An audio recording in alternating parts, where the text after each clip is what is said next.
Gold, trusted gold buyers. మీరు తాకట్టు పెట్టిన బంగారాన్ని విడిపించి ఈ రోజు ఉన్న మార్కెట్ ధరకు కొనబడను.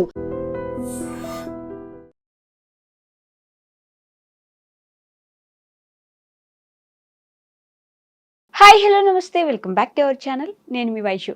ఈ శ్రావణ మాసంలో వరలక్ష్మి వ్రతం అందరి ఇళ్లలో జరుపుకుంటున్నారు. అయితే కొత్తగా పెళ్లి కాని వాళ్ళు అబ్బాయి అమ్మాయి కలిసి వరలక్ష్మి వ్రతం చేసుకుంటుంటే అసలు అలా పెళ్లి కాని వాళ్ళు వరలక్ష్మి వ్రతం చేసుకోవచ్చా? పెళ్లి కాని అమ్మాయిలు మాత్రమే కూర్చొని చేసుకుంటూ ఉంటారు, కానీ అమ్మాయి అబ్బాయి కలిసి ఫ్యూచర్లో పెళ్లి చేసుకోబోయే వాళ్ళు ఇట్లాంటి వ్రతాలు చేసుకోవచ్చా? దీని గురించి పెద్ద ఎత్తున వారే నడుస్తుందని చెప్పుకోవాలి. అసలు చేసుకోకూడదు, అలా ఎలా చేసుకుంటారని చెప్పేసి తిట్టేసుకుంటూ ఉన్నారు మొత్తం సోషల్ మీడియాలో. మరి నిజంగా చేసుకోవచ్చా? చేసుకుంటే అసలు తప్పేంటి? ఒకవేళ చేసుకోకూడదు అంటే వాళ్ళు ఎందుకు చేసుకుంటున్నారు? ఈ విషయం గురించి మాట్లాడడానికి ఈరోజు నాతో పాటు సోషల్ యాక్టివిస్ట్ కృష్ణకుమారి గారు ఉన్నారు. మేడంతో మాట్లాడదాం. హలో మ్యామ్, నమస్తే. నమస్తే. బాగున్నారా మ్యామ్? బాగున్నాను. వరలక్ష్మి వ్రతం ఈ శ్రావణ మాసంలో ప్రతి ఆడపిల్ల వాళ్ళ హస్బెండ్ బాగుండాలని చెప్పేసి పెళ్ళైన వాళ్ళు చేసుకుంటూ ఉంటారు అని అంటుంటారు. ఈ మధ్యలో ఈ సెకండ్ థర్డ్ వీక్స్లో పెళ్ళి కానీ మన సెలబ్రిటీ కపుల్స్ అందరూ కూర్చొని పెళ్లి చేసుకోబోతున్నాం కదా ఎలాగో అని వాళ్ళే ముందే పూజలు చేసేసుకున్నారు. దాని గురించి సోషల్ మీడియాలో అసలు ఎలా చేసుకుంటారు, దానికి ఒక తతంగం ఉంటుంది, ఇది ఉంటుంది, ఆ మాత్రం తెలియకుండా సెన్స్ లేకుండా ఎలా చేసుకుంటున్నారని పెద్ద ఎత్తున గొడవలు జరుగుతూ ఉన్నాయి. ఏంటి నిజం? అసలు ఎవరు చేసుకోవచ్చు, ఎవరు చేసుకోకూడదు, వీళ్ళు చేసుకుంటే తప్పేంటి? నేను ఎవరు చేసుకోవచ్చు, ఎవరు చేసుకోకూడదు, ఎలా చేసుకోవాలి అవన్నీ నాకు అసలు తెలియదు, నేను నమ్మను. కానీ ఈ మధ్యకాలంలో ఈ పూజల పేరుతోటి వాళ్ళ అంతస్తులు తెలియజేసుకోవాలి అనే ఒక ఆతృత మట్టుకు చాలా ఎక్కువైపోయింది. అక్కడ చిత్తం శివుడి మీద భక్తి చెప్పుల మీద అన్నట్లు ఏమాత్రం అసలు చిత్తశుద్ధి అనేది లేకోకుండా చాలామంది, అందరూ అని నేను అనను, చిత్తశుద్ధి లేకోకుండా పూజలు చేస్తున్నారు. మనకి సామెత కూడా ఉంది కదా, చిత్తశుద్ధి లేని శివ పూజలు ఏలరా, ఆచార్య శుద్ధి లేని ఆచారం ఏలరా అని చెప్పి మనకి సామెత ఉంది. అట్లా మరి ఏంటి అసలు దైవభక్తి ఉంది అనడానికి ఏంటి, లేదు అనడానికి ఏంటి? పైగా దాన్ని ఇట్లా ఎగ్జిబిషనిజం పేరుతోటి ప్రదర్శన వస్తువుగా భక్తిని చేయడం ఎంతవరకు కరెక్టు అనేది కనుక మాట్లాడుకోవాల్సి వస్తే, ఇది భక్తి ఉంది అనుకునే వాళ్ళకి వాళ్ళు సమాధానం చెప్పుకోవాల్సిన అవసరం ఖచ్చితంగా ఉంది.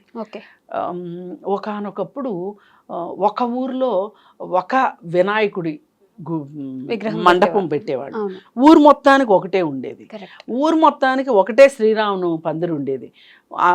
రాముడి పెళ్ళి ఒక చోటే చేసేవాళ్ళు, రాములోరి గుడి దగ్గరే పందిరులేసి చేసేవాళ్ళు. ఇప్పుడు అట్లా కాదు. ఇప్పుడు కులానికి ఒక చోట పందిర్లు వేసుకుని చేసుకుంటున్నారు. గుడున్నా లేకపోయినా రాముడి విగ్రహం పెట్టుకొని అంటే భక్తి అనేది ఒక రకంగా ఒక ఆధిపత్యానికి చిహ్నంగా తయారైంది. ఈ మధ్యకాలంలో గుడులు ఎక్కువగా కనిపిస్తున్నాయి. కొత్త గుడులు కడుతున్నారు. ఈ కొత్త కాలనీలు వస్తున్నాయి. కొత్త కాలనీ వచ్చిన ప్రతి చోట గుడి వస్తుంది. అంటే మనకి అర్థమయ్యేది ఏంటి అంటే, అక్కడ ఆ గుడి కోసం ఒక పాలక వర్గం, అంటే ఇండైరెక్ట్గా ఒక పెత్తనం. ఎవరు గుడికి డబ్బులు ఇవ్వగలుగుతారు? డబ్బులు సంపాదించే వాళ్ళే గుడికి ఇవ్వగలరు. ఇవాళ కొత్తగా డబ్బులు సంపాదిస్తున్న వాళ్ళు ఎవరు అంటే గనక రియల్ ఎస్టేట్ వాళ్ళు ఎక్కువ కొత్తగా డబ్బులు సంపాదిస్తున్నారు. అలాగే ఆస్తులు విలువలు పెరిగిన తర్వాత ఆ ఆస్తులు అమ్మినప్పుడు వచ్చిన డబ్బులను కూడా గుళ్ళకి విరాళాలు ఇచ్చేవాళ్ళు ఎక్కువ ఉన్నారు.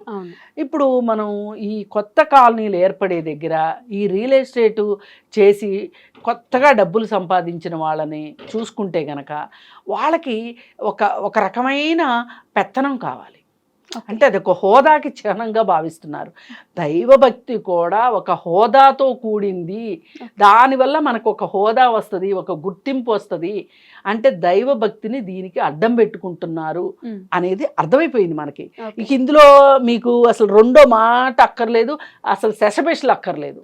అంటే ఎప్పుడైతే ఈ విధమైన పెత్తనం గుళ్ళపైన వచ్చిందో, అలాగే భక్తి ప్రదర్శనగా అయిపోయిందో, దానికోసం ముబ్బడిగా డబ్బులు ఖర్చు పెట్టడం అలవాటైపోయిందో, మీరు తిరుపతి వెంకన్న స్వామి సంగతి చూడండి. ఎంతమంది అజ్ఞాత భక్తులు వాళ్ళు ఏం చేస్తుంటారు అంటే హుండీలో వేసేస్తూ ఉంటారు. అసలు అజ్ఞాత భక్తులే ఎందుకు వేయాలి? మామూలుగా ఒక భక్తుడు వచ్చి నేను 5 కోట్లు విరాళం ఇస్తున్నాను అని ఎందుకు చెప్పుకోలేరు? మీరు ఇవ్వాలనుకున్న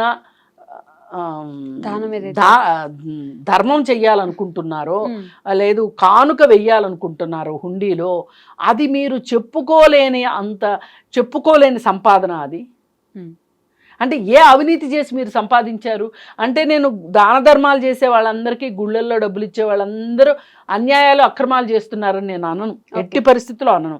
నాకు నిస్వార్థంగా పూర్తి దైవభక్తితో చేసే భక్తులు తెలుసు, దొంగలు తెలుసు. ఇప్పుడు తిరుమల తిరుపతి దేవస్థానం కిందకు వచ్చింది అనుకోండి, అక్కడ ధర్మకర్తల మండలి ట్రస్ట్ బోర్డు మెంబర్స్ అంటారు, అవి కొనుక్కోవడానికి రాజకీయాన్ని వాడుకుంటున్న వాళ్ళని చూస్తున్నాము, డబ్బులు వాడుకుంటున్న వాళ్ళని చూస్తున్నాము. ఆ డబ్బులు అక్కడ ఇచ్చి మెంబర్షిప్ కొనుక్కున్న వాళ్ళు రియల్ ఎస్టేట్ చేస్తూ మోసాలు చేసి చాలామందిని ప్రీలాంచ్ పేరుతోటి ఏడిపిచ్చి డబ్బులు కొన్న అతన్ని కూడా మనం చూసాము. ఒక అతన్ని ఇమ్మీడియట్గా వాళ్ళు కోర్టులో కేసేసి అతని మెంబర్షిప్ తీసేయించారు. అంటే ఇదంతా ఎందుకు చెప్తున్నా అంటే, అసలు భక్తిలో ఎప్పుడైతే డబ్బు వచ్చి చేరుతుందో, అంటే మా దగ్గర ఉంది, మేము దేవుడికి ఇవ్వాలనుకుంటున్నాం, ఇస్తాం, తప్పేంటి అని నేను తప్పు అనట్లేదు. దాన్ని నేను ఇచ్చేదాని గురించి నేను తప్పు అనట్లేదు. కానీ ఆ దేవుడికి ఇచ్చే డబ్బు నీకు ఎలా వచ్చింది అనేది ఒక నీ మనసుకైతే నువ్వు ప్రపంచానికి ప్రకటించక్కర్లేదు, నీ మనసుకైతే నీకు తెలుసు కదా. అంత దారుణం చేసి దేవుడికి వాటా ఇవ్వాల్సిన అవసరం ఏంటి? భక్తి సోషల్ మీడియా కోసం ఈ మధ్య పెరిగిపోయింది. భక్తి పెరిగిపోయింది. ఇప్పుడు గాలి జనార్దన్ రెడ్డి అని ఒక అతను ఉన్నాడు. అతను 18 కోట్లు పెట్టి ఒక కిరీటం చేయించి ఇచ్చాడు. ఇప్పుడైతే అది 100 కోట్లు అవుతుంది. ఆయన చూసి ఇంకొకళ్ళు చూసి ఇంకొకళ్ళు. ఇప్పుడు ఈ రాష్ట్రం మాజీ ముఖ్యమంత్రి గారు నాకు అధికారం వస్తే నేను ఇస్తాను అని చెప్పి అప్పుడు తీసుకెళ్ళి ఇచ్చారు. ఇవన్నీ ఏంటి అంటే, అసలు ఎందుకు దేవుణ్ణి ఇంత కానుకల రూపంలో ఎందుకు దేవుణ్ణి చూస్తున్నారు? దేవుడిగా ఎందుకు మీరు చూడలేకపోతున్నారు?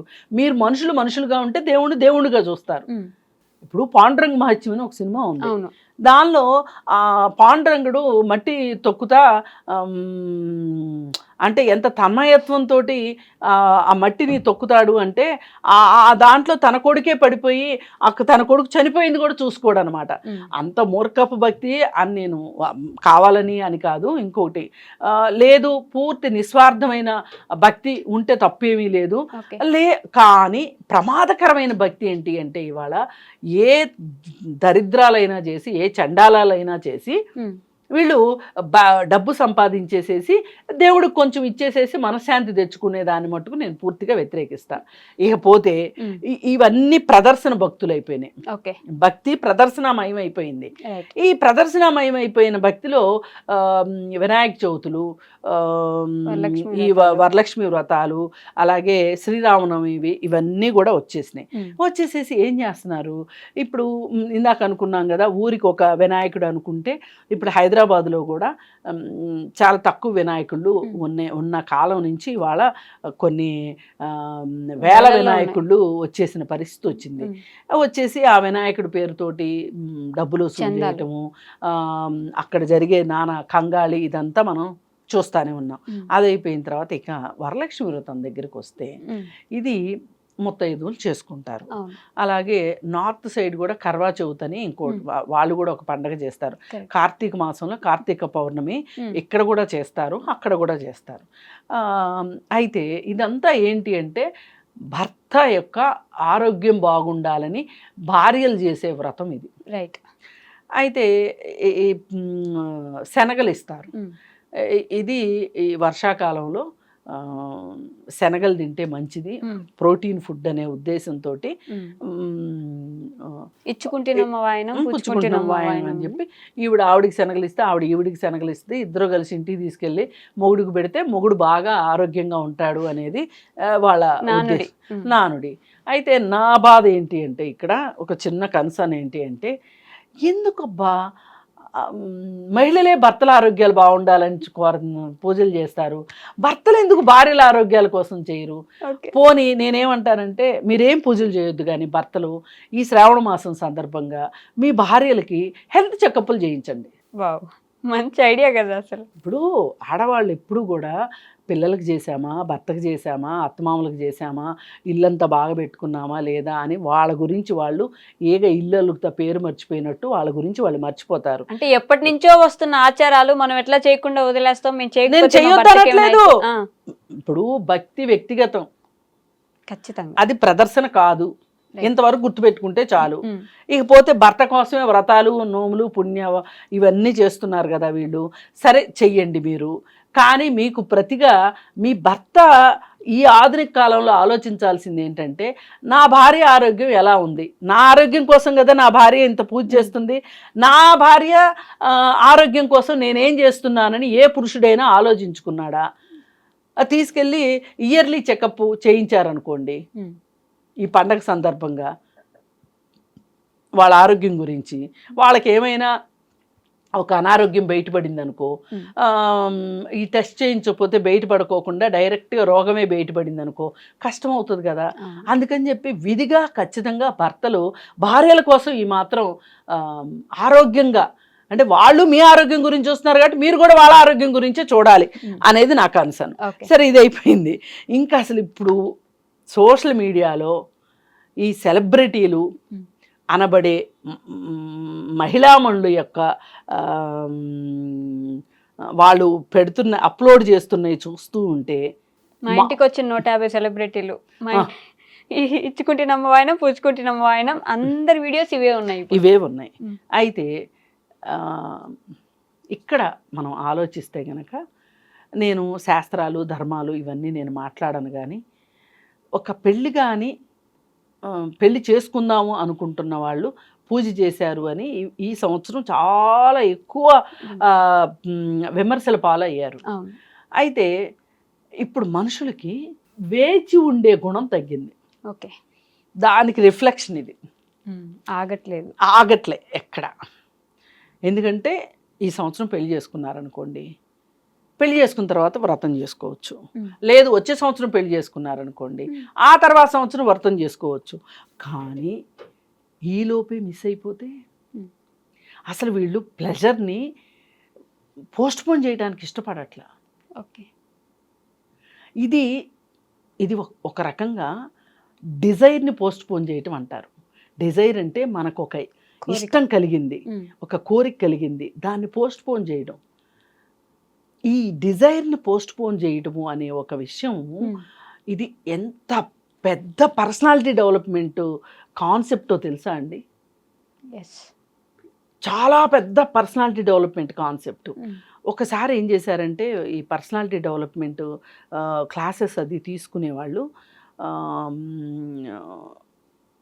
చాక్లెట్లు ఇచ్చారు పిల్లలకి.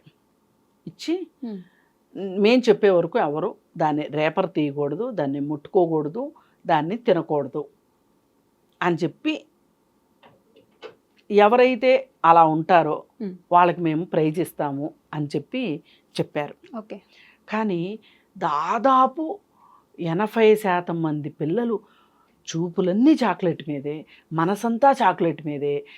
ఎప్పుడు వాళ్ళు ఎస్ అంటారా తినేయాలి అని కొంతమంది పిల్లలు, కొంతమంది అయితే అంతసేపు ఆకలేక తినేసిన పిల్లలు ఉన్నారు. కొంతమంది మాత్రమే, ఒక 20% మంది పిల్లలు మాత్రమే వాళ్ళు చెప్పిన సూచనల ప్రకారం తినకోకుండా ఆగారనమాట. ఇది దేనిని సూచిస్తుంది అంటే వాళ్ళ కమిట్మెంట్ని సూచిస్తుంది. వాళ్ళకి ఒక ఎక్స్పీరియన్స్, వెయిట్ చేయగలిగే కెపాసిటీని బిల్డప్ చేస్తాయి. ఇప్పుడు పులి ఉంది చూసారా, అది వేట కోసం కొన్ని గంటలు మాటు వేస్తాయి. నువ్వు ఒక కార్యక్రమం నిర్వర్తించాలి అనుకుంటే, ఒక లక్ష్యాన్ని చేరుకోవాలి అనుకుంటే నీకు వెయిట్ చేయగలిగే కెపాసిటీ కూడా ఉండాలి. అది ఈరోజు యూత్లో లేదు. దానికి సూచికే ఈ వరలక్ష్మి వ్రతంలో ఎవరైతే పెళ్లి చేసుకోకుండా వ్రతం చేసుకున్నారో అది కూడా అంత హంగు అంత ఆర్భాటాలు. హంగు ఆర్భాటాలు అది సోషల్ మీడియాలో పెట్టడం. ఇది చూస్తే మనకి అంటే ఒక చిన్న ఇంత పెద్ద కాన్సెప్ట్ వెనక దాగుంది. ఎస్. ఇది మన మన క్యారెక్టర్ని చెప్తుంది. ఈ విషయానికి వస్తే సరే, మీరు పూజ చేసుకున్నారు, బాగానే ఉంది. ఈ పూజ ఎందుకు చేశారు మీరు అసలు? మీ సంతోషం కోసం చేశారా? మీ హోదాను చూపించుకోవడానికి చేశారా? మీరు ఎంత ఖర్చు పెట్టారు అని చూడటానికా? మీరు ఎన్ని పువ్వులతోటి అలంకరించారు అని చూపించుకోవటానికా? ఒకప్పుడు బాగా పెద్ద సీనియర్ యాక్టర్స్ ఎవరైతే ఉండేవాళ్ళో వాళ్ళు మాత్రమే ఇలా చేసేవాళ్ళు కానీ అప్పుడు ఈ సోషల్ మీడియా లేదు కాబట్టి పెద్ద చూపించేవాళ్ళు ఎక్కడ తెలిసేది కాదు, కానీ చేసేవారట.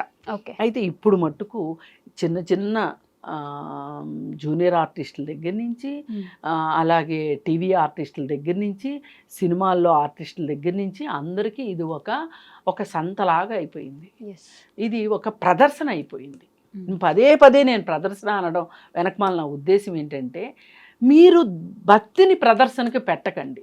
మీరు భక్తితో ఉండండి. ఎందుకంటే భక్తి మీ వ్యక్తిగతం. అది మీకు సంతోషాన్ని ఇస్తుంది, మీకు ఒక స్వాంతాన్ని ఇస్తుంది, మీకు ఒక ఓదార్పుని ఇస్తుంది భక్తి అనుకుంటే భక్తిలో ఉండండి.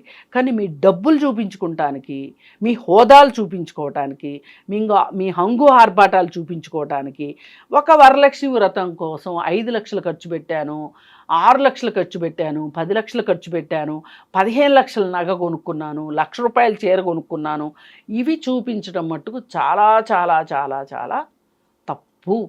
అది దాన్ని భక్తి అనరు, ప్రదర్శన అనే అంటారు. పైగా వినాయక చవితి అప్పుడు కూడా అంతే, పూజ చేసేసి హడావుడిగా ఒక గ్రూప్లో ఫస్ట్ ఎవరు పెట్టేశారు, ఏమేం పువ్వులు పెట్టారు. ఈ మధ్య లోకల్గా దొరికే పువ్వుల కంటే కూడా ఫారిన్ పువ్వులతో పూజలు చేయడం చాలా ఎక్కువైపోయింది. ఇప్పుడు పెళ్ళిళ్ళలో కూడా ఫారిన్ పువ్వులే ఎక్కువ వాడుతున్నారు, లోకల్ పువ్వులు వాడట్లా. అలాగే దేవుడి విషయం దగ్గరికి వచ్చేసరికి కూడా దేవుడికి కూడా వీళ్ళు వాసన సుగంధము ఏమీ అక్కర్లే, ప్లాస్టిక్ పువ్వులు లాంటి పువ్వులతోటి, ఫారిన్ పువ్వులతోటి వీళ్ళు పూజలు చేస్తున్నారు. అంటే హోదాని చూపించుకుంటున్నారు ప్రతి చోట. మొన్న ఒకరైతే చెప్పారు, ఒకళ్ళ ఇంటికి వెళ్తే దాదాపు 7-8 లక్షలు ఖర్చు పెట్టి పూజ చేశారండి వాళ్ళు, వరలక్ష్మి వ్రతము అని చెప్పారు. చెప్తే నిన్న వాళ్ళు రియల్ ఎస్టేట్ చేస్తారా అన్న, సింపుల్గా అవునండి అన్నారు. ఈ మధ్య రియల్ ఎస్టేట్ చేసే వాళ్ళకి, ఈ మధ్యన కాదు అసలు ఎప్పుడు ఉందా జబ్బు. అంటే వాళ్ళైతేనే ఇంత అడ్డదిడ్డంగా ఖర్చు పెట్టగలరు. ఫార్మాస్యూటికల్ వాళ్ళు ఒకళ్ళు క్లాస్ 1 కాంట్రాక్టర్స్ అని చెప్పుకుంటారు, క్లాస్ 1గా స్మూత్గా దోపిడీ చేస్తారని అర్థం. అలాగే ఈ లిక్కర్ వ్యాపారస్తులు, ఇట్లాంటి వాళ్ళకి ఇబ్బడి ముబ్బడిగా డబ్బులు ఉంటాయి. ఇప్పుడు ఒక ఎంప్లాయీ ఉన్నారనుకోండి, ఒక చిన్నపాటి వ్యాపారస్తులు ఉన్నారనుకోండి, ఒక కిరాణా షాప్ మెయింటైన్ చేసే వాళ్ళు ఉన్నారనుకోండి, వాళ్ళకి ఎక్కడి నుంచి వస్తాయి అన్ని డబ్బులు? అందుకని దయచేసి మీ భక్తి వ్యక్తిగతం, భక్తిని భక్తిగా చూడండి, భక్తి శ్రద్ధలతో, భక్తి ప్రపత్తులతో ఉండండి తప్పితే ప్రదర్శనలతో ఉండొద్దు అని చెప్పి చెప్పదలుచుకో. ఇప్పుడు ఏమవుతుందంటే, వీళ్ళు ఈ సోషల్ మీడియాలో పెట్టడం వల్ల శక్తి ఉన్నవాళ్ళు శక్తి లేని వాళ్ళు కూడా పూజలు చేయాలని చూస్తున్నారు. ఇవాళ చాలా కింద స్థాయి వర్గాల్లో కూడా ఈ పూజల ఇది చాలా ఎక్కువైపోయి భరించలేని ఖర్చు ఎక్కువ అవుతుంది. పైగా పనిగా ఇంకొక మాట, ఈ బొడ్రాయి పండుగలు అని జరుగుతున్నాయి. ఈ బొడ్రాయి పండుగలు జరగడం వల్ల ఏమవుతుంది అంటే, ఒక్కొక్క ఊరు వాళ్ళు ఒక్కొక్కసారి చేస్తున్నారు. ఆ ఊర్లో వాళ్ళందరూ ఎక్కడెక్కడ ఉన్న పిల్లలు, ఎక్కడ ఉద్యోగాలు చేసే విదేశాల్లో ఉండే వాళ్ళు కూడా వస్తున్నారు బొడ్రాయి పండుగలకి. వచ్చి వాళ్ళు బట్టలు పెట్టుకోవటాలు. సగటున ప్రతి కుటుంబము ఒక బొడ్రాయి పండగకి 50,000 ఖర్చు పెడతారు. ఖచ్చితంగా 50,000 ఖర్చు పెడుతున్నారు. ఈ 50,000 ఖర్చు పెట్టే విషయంలో మా దగ్గర పనిచేసే వాళ్ళు కూడా 30,000 ఖర్చు పెట్టారు. 30,000 ఖర్చు పెడితే నాకు గుండె ఒక్క క్షణం జల్లుమంది. అంతకుముందే ఆ అమ్మాయికి ఏదో అనారోగ్యం ఉంటే నువ్వు చూపించుకోమ్మా అని నేను సలహా చెప్తే, అమ్మ హాస్పిటల్కి వెళ్తే ఈ టెస్ట్ అంటారు, ఆ టెస్ట్ అంటారు, ఈ మందులు అంటారు, ఆ మందులు అంటారు, అమ్మ మా దగ్గర డబ్బులు ఎక్కడున్నాయి అన్నది. అలాంటిది 2 వారాల తర్వాత ఇట్లా బొడ్రాయి పండగకి వెళ్తున్నాము అన్నది. సరే నేను ఎంత సింపుల్గా వెళ్ళి చేసుకొచ్చుకుంటారో అనుకుంటే, వచ్చిన తర్వాత అడిగితే ఎంత ఖర్చు అయింది అంటే 30,000 అయింది. 30,000 ఎందుకు అయింది అంటే, ఏటను కోసామా, ఆడబడుచులకు బట్టలు పెట్టామా, అయ్యవారికి డబ్బులు ఇచ్చామా, ఇవన్నీ భోజనాలు పెట్టామా, ఇవన్నీ లెక్కేస్తే 30,000. అమ్మా నువ్వు మా 30,000 గురించి ఎలా మాట్లాడుతున్నావు? మా ఊర్లో ఒక్కొక్కళ్ళు లక్షలేసి ఖర్చు పెట్టారమ్మా, ఎక్కడెక్కడ చుట్టాలని పెళ్ళిళ్ళు చేసినట్టు చేశారమ్మా, అసలు మా ఊర్లో ట్రాఫిక్ జామ్ అయిందని చెప్తుంది ఆ అమ్మాయి నాతోటి. ఎక్కడి నుంచి వస్తుంది ఇది వెర్రి? ఇది భక్తి కంటే భయం ఎక్కువైపోయింది. ఇప్పుడు రాకపోతే మనం ఏం చేస్తారు, అమ్మవారు ఏం చేస్తూ, ఇదంతా మార్కెట్ మాయాజాలం తప్పితే ఏమీ లేదు. అయ్యవారులు చెప్పారని చేయటం, అయ్యవారులు వాళ్ళకు వచ్చే దక్షిణాల కోసం వాళ్ళు చెప్తారు. అలాగే వ్యాపారస్తులు అప్పుడప్పుడు కొన్ని వదంతులు వస్తుంటాయి. అన్నా చెల్లెళ్ళు బట్టలు పెట్టుకోవాలంట అని వస్తుంది. ఎక్కడ లేని సందడి వచ్చేస్తుంది బట్టల షాపుల్లో. అక్కా చెల్లెళ్ళు పెట్టుకోవాలంట, సంవత్సరానికి ఒకటి వస్తుంది. ఇట్లాంటి ఖచ్చితంగా వస్తాయి. ఏంటి అంటే ఇదంతా వ్యాపారస్తులు రేపెడుతుంటారు. ఇవన్నీ అక్క చెల్లెలకి తమ్ముడు ఇంటికి పిలిచి బట్టలు పెట్టాలంట, సెంటిమెంట్ పేరుతోటి. సరే, ఏది ఏమైనప్పటికీ కూడా మనం ఒకటే కోరుకునేది ఏంటంటే, ఎవరికి వాళ్ళు ఈ సోషల్ మీడియాలో చూసి దాని ప్రకారం కావాలనుకోవటం కానీ, అప్పులు చేసి చేయటం కానీ. ఇప్పుడు ఆ రోజు 30,000 పెట్టి పండగ చేయడం కోసం ఆ అమ్మాయి పనిచేసే ఇళ్లలో ఒక ఇంట్లో తలా 5,000 అప్పు తీసుకొని వెళ్ళింది. మరి ఇది అప్పేగా. మరి డాక్టర్ చూపించుకో అంటేనేమో డబ్బులు లేవన్నది, ఆ అప్పు చేసి పండగ చేసుకున్నది. అందుకని ఇట్లా సోషల్ మీడియాలో చూసి కానీ, లేకపోతే ఈ వదంతులు నమ్మి కానీ పూజలు చేసి అప్పుల పాలు అవ్వద్దు. ఇప్పుడు ఒక కుటుంబానికి 50,000 అది, కానీ గ్రామం మొత్తం కుటుంబాలతో లెక్కేస్తే దాని నెట్వర్త్ లెక్కేయండి ఒకసారి, ఎంత ఖర్చు అది. అందుకని ఇట్లాంటి కాకుండా మీరు మనస్ఫూర్తిగా ప్రశాంతమైన మనస్సుతోటి దండం పెట్టుకున్నా కానీ చాలు. అంతేగాని ఇంత ఆర్భాటాలు, ఇంత హడావుడులు చేసి డబ్బులు ఖర్చు పెట్టి మీరు ఖర్చు పెట్టుకోగలిగిన వాళ్ళు ఖర్చు పెట్టి, ఖర్చు పెట్టలేని వాళ్ళు బాధపడేటట్లుగా ఈ ప్రదర్శన మట్టుకు వద్దు అని చెప్పి కోరుకుందాం. Okay ma'am, thank you. నిజంగా ప్రస్తుతం ఉన్నటువంటి సమాజం దేనికి ప్రయారిటీ ఇస్తుంది? ఆర్థిక సంబంధాల చుట్టూ మాత్రమే తిరుగుతుంది. మళ్ళీ ఎన్నికలంగానే చాలా విరక్తి కలుగుతాం. మంచి అనిపిస్తుంది కదా, లేడీస్ కూడా ఛాలెంజింగ్ జాబ్స్ చేసినప్పుడు చాలా బాగుంటది. ఫుడ్ డెలివరీ ఇవ్వటానికి వెళ్ళినటువంటి డెలివరీ బాయ్ అనిల్ పై కళ్ళ ముందు